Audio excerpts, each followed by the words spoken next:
Hi, everyone. John Olczyk here, serial industry analyst.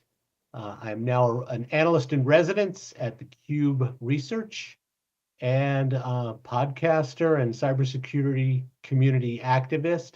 And I'm here today with Masha Sedova, who is the VP of Human Risk Strategy at Mimecast, former founder at Elevate Security. And we're going to talk about human risk management, but before we do, let me just remind everyone what we do here on the Cybersecurity Bridge podcast. Each episode is broken into 3 sections. The first section, we talk about the present. The second section, we talk about the future, usually in the 2 to 3 year time frame. And the third section is the Cybersecurity Bridge, where we talk about how we get from the present to the future, what the drivers are, what the impediments might be. So with that, Masha, thank you so much for being here. Can you give our audience a brief introduction into you? Thanks, John, for having me. It's wonderful to be here. I have been in the security space my entire career, but always with a focus on the human element. The way that I like to see security is people attacking people with a lot of technology in the middle. And so I've been focused on this question from a lot of different angles, right? How do we defend our organizations? How do we create more resilient security cultures? But one of the areas that I've really honed my expertise on and also spent a lot of time in my career is understanding how do we measure human risk more effectively, and because we really can't change the problem and move forward, and if we can't understand what the problem is and measure it. And so really, how do we quantify human risk, and how do we change it? And so spent some time building and running a team at Salesforce focused on this, and then leaving that to start Elevate Security, which I was the founder, co-founder, and president of for 7 years before being acquired by Mimecast. So I've been part of the Mimecast team now for about a year and change, and really excited to be heading up our human risk strategy there.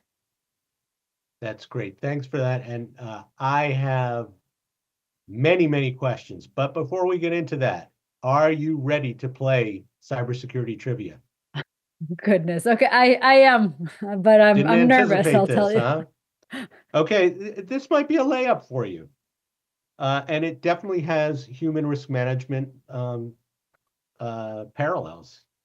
So according to CISA, what percentage of cyber attacks begin with a phishing email? Is it 50%, 75%, or 90%? Right, I know this one. It's 90%. Oh, you did. And you know what? You nailed it. And you're the first guest that actually got my cybersecurity trivia question right. So what a good start. I mean, Mimecast is an email security company. I'll tell you, we like I said, it was a layup. It was a layup. Yeah, we know that. So Masha, let's start with a basic question. Please define for our audience your definition of human risk management. Yeah. So I might start with what it isn't. It is not security awareness training 2.0. It is not a better, faster version of a system that hasn't worked before. What human risk management is the ability to quantify the behaviors and factors that make individuals riskier or not riskier. And by riskier, I mean the ability to help or hinder an attacker getting into your organization. So that's part one, the measurement and understanding of the data sets. And the second piece is applying the right intervention to the right individual at the right time to address that risk. So it means we're no longer doing one-size-fits-all trainings, and it also means we're not doing one-size-fits-all policies. So certain individuals, we've seen this time and time again, have different levels of risk, either by their actions, how frequently they're attacked, or other kind of attributes of how they work, their cognitive load, whether or not they're traveling or on performance management. So there's a lot of factors that go into it, but ultimately, each one of us carry a different level of risk in an organization. Some of it is our doing, and some of it is a function of our roles. And how the security posture that we experience changes from person to person is ultimately what human risk management is all about. Now, I can see a lot of old, stodgy, gray-haired security people that look maybe like me. I'm saying, come on, you're just putting a new age label on something. We've got this covered. Do you run into that kind of behavior, or do companies get it? So that's a great question. And there's two parts to it. They say, oh, come on, right? There's a lot of like, I call it learned helplessness. Like I've put $1 into this bucket before and nothing's come out of it, right? I'm not really interested in investing in the human element. I'm all about more technology controls because I don't actually believe people can change. So there's that pool, and I affectionately call them the non-believers. And that's a that's their right. But I will tell you, this is not the same version of an old game that we've been playing. It really is thinking about the problem in a different space. And why this is different, and I know it's different, is because we start with metrics first. When you start with an outcomes first orientation, it's like, well, I want these user-initiated incidents to start going down. Malware, phishing, sensitive data handling. Where am I now, and what do I need to do differently?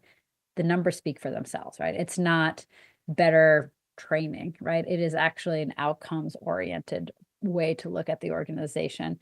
And for the organizations that I know that have leaned into it, they have actually seen that kind of change.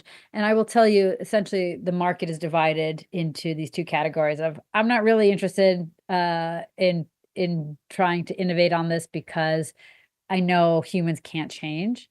And then there's a second piece, and this is a growing majority, in saying, I have invested millions of dollars in the security tech stack. I have over 40 different technologies, and yet attackers are still getting into the human element. I have to solve it, because if I don't, I'm just going to be stuck in the same conversation where we say, well, humans are the weakest link. That's the way attackers get in. And we can't move the conversation forward. And so that is the population that I really see driving innovation, thinking about this differently, leaning into the conversation. Tell me about the aspects of privacy, and the associated question I have there is, when I think of HRM as a CISO, do I need to get HR involved?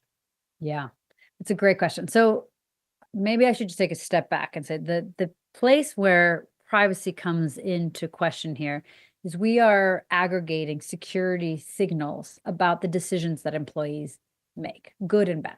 Does someone mishandle sensitive data? Is someone trying to download and execute malware on their machine?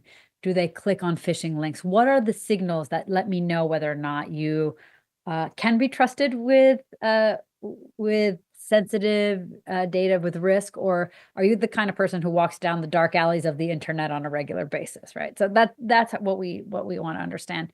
It's essentially like creating a security credit score for somebody. So then tying it into your question about privacy, it's not about the data itself. It's how about the data is used. And if the security team is pulling together that data and sitting in an ivory tower and using it to profile people and then withhold certain opportunities for people, absolutely. That's an HR conversation, it's a legal conversation, and it is not an approach that I recommend. In fact, what I have seen to be highly successful is when we take this data and use it to give the employees back the feedback and let them participate in their own cybersecurity experience. You can say, this is the bar of what's expected, and this is the data that shows me where you actually are. And let me help you get to this expected bar. Now, if you don't, then we can have different conversations about what we do with your controls, etc. But when we stop thinking about our employees as third graders who need us to manage and spoon feed them, then and we move it into, well, there are adults who are part of this ecosystem of the companies we're trying to keep secure. It's a very different conversation. We help them help themselves by using this data for much more effective feedback and accountability. And speaking about helping your customers help themselves, are there best practices that you've either seen in the field or that you recommend for kind of carrot and stick? So what should I punish my people for, and how should I motivate them to do better? Yeah, it's a really, really thoughtful question. So first thing that I think is important to realize is it's about 8% of your employees who cause 80% of incidents. So if you apply really intense and strict policies across the board, it's going to be far too intense and far too friction oriented or punishment oriented for the majority of the population. So you're actually going to find the majority of the population are going to be good performers, people who rarely make mistakes. And so thinking about the carrot approach as a big part of your organizational strategy is important, because that's actually the thing you're going to use far more often. You're going to have a small subset of employees who are going to need a little bit more stick, right? But the majority will need carrots. But how do you think about this? So let me just give you some examples. For people who have low security risks, so you have seen the track record of making good security decisions, reduce the kind of security friction they experience. So how I've seen this manifest is get them out of those heavy-handed compliance-oriented security training. Let them test out of it. Let them just do the 5-minute quiz, and then they have the data to show that they understand the real-world assignment. And so you're saving yourself and the employee time in enrolling people through these compliance orientation. But we can also look at it from a technology control. I've worked with a CIO who used kind of risk ratings to do things like extend MFA timeout, so helping people with productivity. So you don't need to get people to jump through security hoops, or minimizing how often passwords get rotated, because I can trust you a little bit more. Now, on the other end, right, when you have high risk employees, you're going to have a slightly different experience, right? You're going to think about controls and access in a little bit of a different way. You might not have the ability to copy paste data into browsers or Gen AI use, because I maybe don't trust you to do that. Or maybe I minimize what you can, what kind of data you can move, as an example, right? So a little bit more friction, but it can be justified. Thinking about carrots and sticks again, and a little bit more security oriented, not like, hey, you get a cookie or you get fired. But on the topic of firing, all the way up to the very end, like, yes, that can be on the table, but I will say that there's a lot more nuance between giving somebody compliance training and firing somebody. There's a lot more steps along the ride that we can use to reward, recognize, and motivate people towards change. And just so I'm clear, do you enforce those policies? So you mentioned, well, you may not be able to cut and paste or do something like that. Is that something you're enforcing, or are you kind of enabling other tools down the line? Yeah, so it's a lot. There's two ways to answer this question. Mimecast has done an incredible job over the last year acquiring several key companies that can do actions like this. So when I say copy paste, we acquired Code 42, who has an incredible product called Insider, focusing on data loss protection. So we've also acquired Aware, which really helps security and collaboration tools like Slack and Teams. And obviously there's the flagship email customers. So how I think about human risk as it applies to these technologies in the Mimecast platform or outside of it, each platform has the ability to create certain policies or permission sets for an employee. But each, for example, in email, we can set aggressive scanning policies, or in a DLP solution, we can understand who has certain kind of data movement permissions. For browsing, we can understand what kind of policies we have for browsing. Do I allow you to go to social media site at work or not? Endpoint, right? How permissive am I on certain things being allowed to run? Blacklist or whitelist, allow, deny kind of conversations.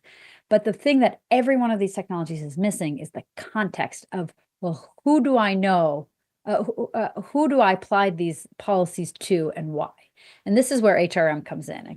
I can say with high degrees of confidence that this is a high-risk individual for the following reasons. And if I can share that context over to each of these technologies, they in turn can make a better decision around, oh, this person needs this set of policies and this person needs this policies.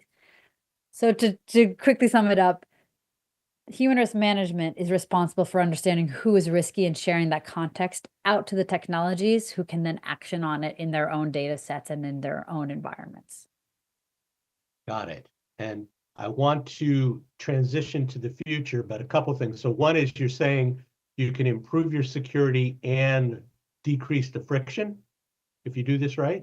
Yeah, that's exactly the promise of human risk management, is that you are able to apply the right security to the right person at the right time.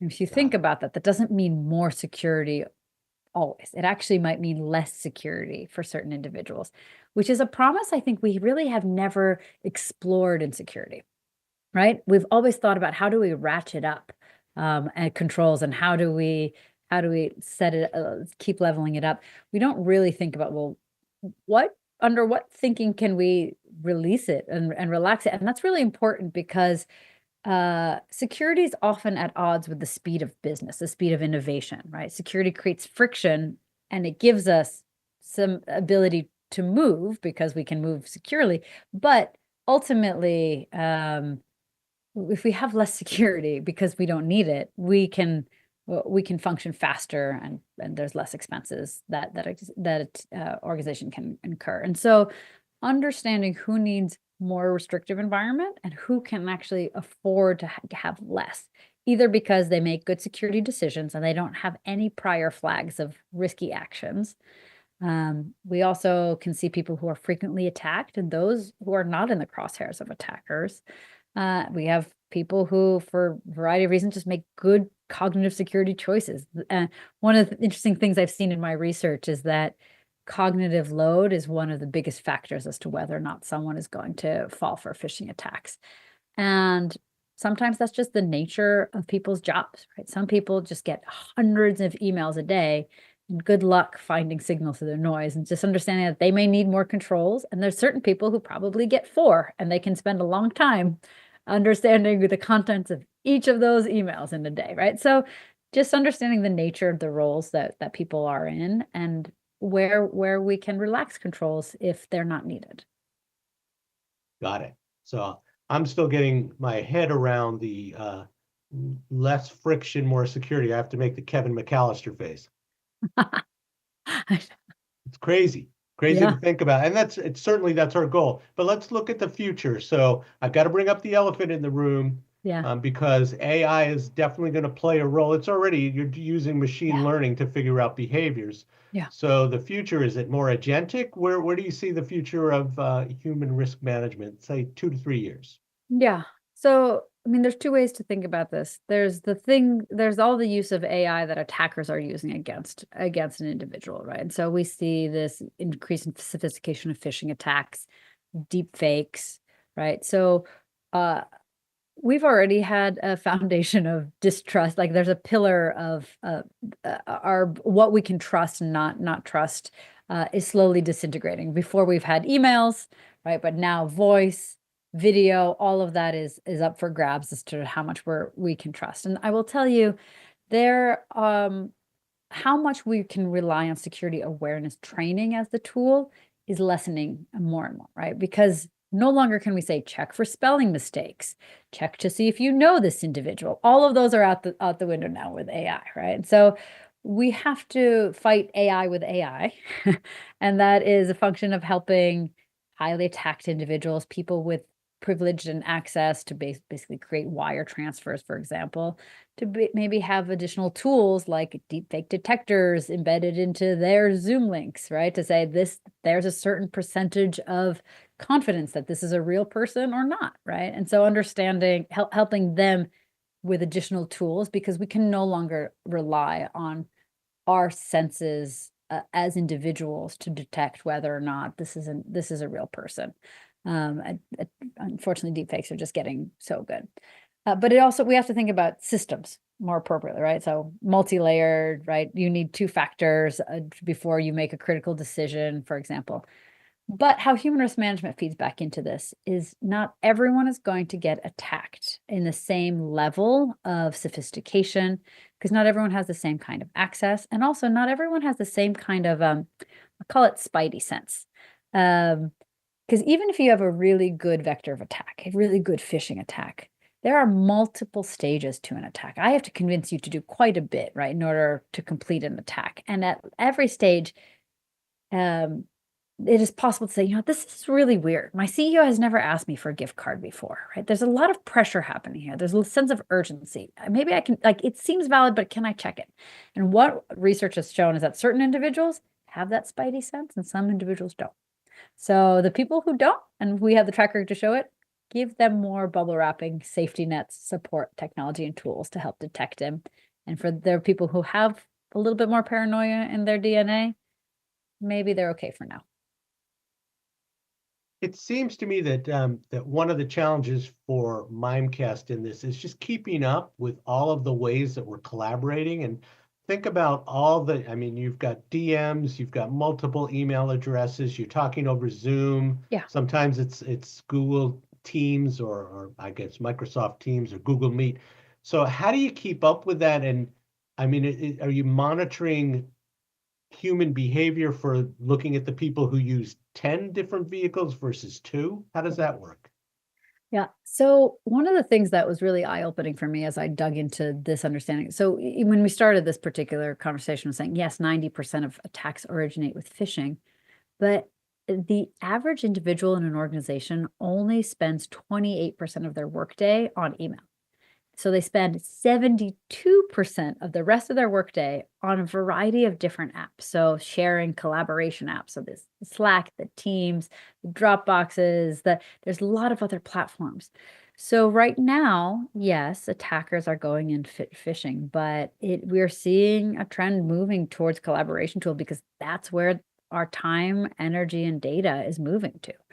And it is an area of risk that if security teams don't have on their radar yet, they absolutely need to, because once you're in a trusted environment like a Slack or collaboration tool, right, you have a pretty open vector to be able to get to a lot of data sets. So understanding data loss and data movement is really critical for your approved tools as well, not just unapproved tools.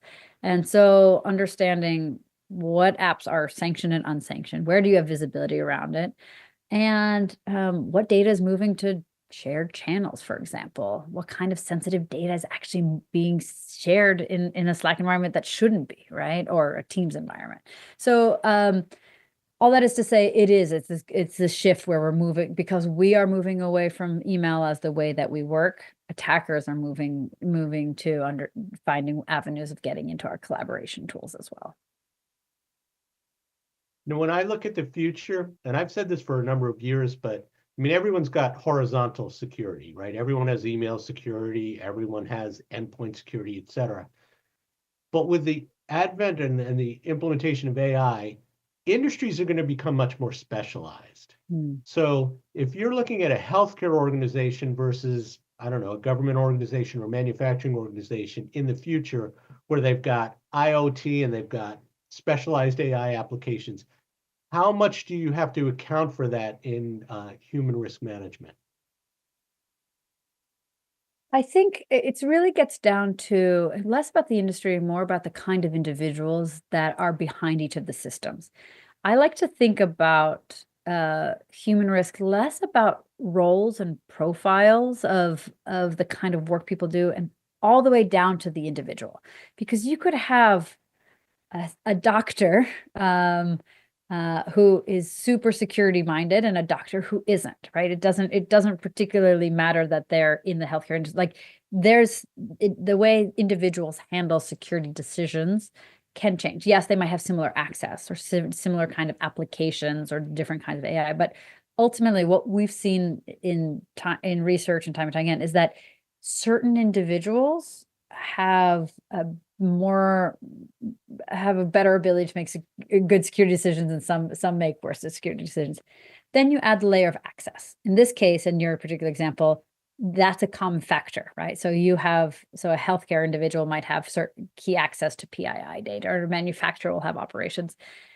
This is not necessarily a net new conversation. If you have access to something that an attacker is interested in, like you're going to be a target. And again, if manufacturing or if healthcare is sort of the flavor du jour for an attacker to be able to monetize, and that's true. But the differentiator still gets back to the human behind the keyboard and how they think about managing risk, multiplied by the access that they have. I see. No, that makes sense. And you're right. I mean, you will have good behavior and bad behavior. It doesn't matter in the role. But now let's go to the cybersecurity bridge, how we get from here to there. Yeah. And you mentioned up front that this is all metrics driven, which sounds good to me. So I'm a CISO. What are the metrics that you would say to me, you will be able to measure this and see improvements in these metrics moving forward? Yeah. So the metrics that as an industry we're starting today are really, if you think about it, they're quite limited. It's how many people have completed a training and how many people have completed simulated phishing. And none of those are accurate reflections of real world risk. It's like trying to understand how we might pass a driver's test just on the theoretical aspect of it without ever getting behind a wheel. And so the metrics that we need as an industry and CISOs will be able to see are actually risk-driven outcomes, as we mentioned a little bit earlier. So what I recommend looking at is starting with the business risks that are really important to an organization. Say, is it ransomware? Is it data loss? Is it misuse of Gen AI tools? Is it account takeover? And then working backwards and saying, well, what are the human factors and behaviors that go into either enabling this kind of attack or thwarting it? So for example, an account takeover, you really want to understand someone's phishing likelihood, how they've handled credentials in the past, potentially maybe browsing behavior and whether or not they're going to sites that have been known as risky. For ransomware, you want to know someone's experience with malware on their machine. So you're pulling these data sets in from security tools that you have. And what you're going to start seeing is the number of user-initiated incidents for each kind of behavior. So there's the 5 main pillars of security behaviors that we recommend looking at are someone's actual phishing behavior. And that looks at how often do they click or try to download actual phishing. As a corresponding behavior to that is also simulated phishing, also because a lot of organizations have that. Another one is sensitive data handling. Do they have any past events that they've mishandled, usually via DLP? Another one is web browsing. So are they browsing to sites that are bad? Training performance is an interesting one. We've seen people who are regularly late at training also be bad at things like reporting and actually clicking on phishing. So that's an interesting corollary one. And then identity. Identity is someone getting attacked by brute force and certain attack factors there.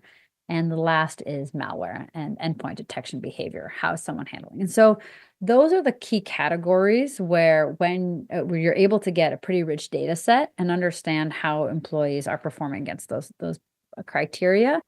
And when you have an effective HRM program, you're going to start seeing a reduction in the areas where you're spiking because you're applying the right kind of pressure and the right kind of intervention to start reducing it. So if someone is getting frequently attacked, you can see your most high risk individuals and put them through programs, for example, like a delete me program that helps them help scrub their email address from repositories, for example, or if a malware spike in there. You might be able to do a security awareness, but you also might fine tune your EDR tool to be able to detect that better, right? So you're going to start seeing ultimate reduction in the user initiated incidents.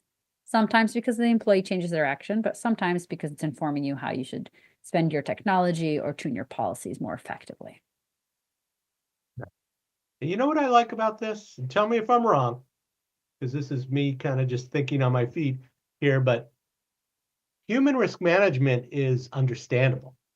So if I'm a CISO, I can take this to the board and yeah, I get it. And we're trying to deal with all these things. We have 10,000, 20,000 employees. Whereas I can't go to the board and talk about packet filtering or something like that. Am I wrong here, or is this something that's it's human understandable, not only human risk? Yeah, it is human understandable, and it's one of the reasons I think it has as much traction as it's having in the industry as a concept, is because it makes sense. Right. We think about, I mean, how would you quantify risk for any other field? When you think about how our insurance quantifies our risk, they take a look at our past behaviors and also attributes about us, our zip code, our demographics, and say, well, your insurance rate is the following because this is your history and likelihood to crash a car, right? And again, that's one kind of risk. We have financial risk that we understand through credit scores. How has your history been with security debt? Sorry, with financial debt, right? And so how have you transacted? What kind of things have we trusted you with, and how have you handled that? And so there's a security credit score. And it is a model that we understand globally around different kinds of risk back to the individual. And so when we extend it all the way through the individual to the human being in security, it makes perfect sense, right? It's how do we get the data about someone's behavior to understand their security risk and debt? And exactly to your point, the board, who may not be technical and often is not, this is very tangible, right? It is intuitive. A human being and their actions is something that applies to them. It applies to their peer group, applies to everyone they know. And so it is actually an area that really gets the board leaning in and having conversations about it. Masha, I have, as I showed you before we started, I have pages full of notes. We didn't get to insider threat. We didn't get to the impact on seasonal businesses or businesses with high turnover and lots of other stuff. But we're kind of out of time, but I always ask my guests for give me one last takeaway. So if I'm watching this as an audience member, what's the one thing you would recommend that they think about with regard to human risk management?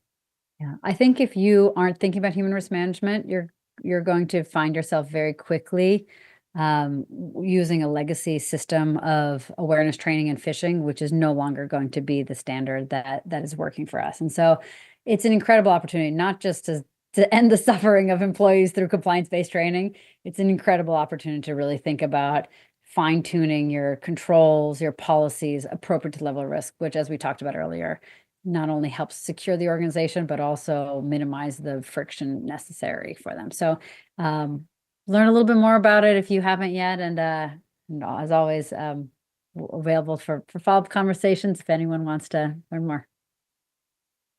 Well, Masha, thank you so much. I've got to tell you, I am way smarter right now than I was just about a half an hour ago. Way smarter. They were good questions. You've done your research before this, so give yourself. I try. Give yourself that credit. Yeah. Thank you for that. But I appreciate it so much. And to the audience members, hope you liked it. Tell me what other guests you want. Tell me what other subjects you want. Give me feedback. I need that to keep this going and make it better and better. And again, Masha, thank you so much. Thanks, John. It's wonderful to have been here with you today. Thanks. And tune in 2 weeks' time for the next episode of the Cybersecurity Bridge. Said that dramatically, but thanks again.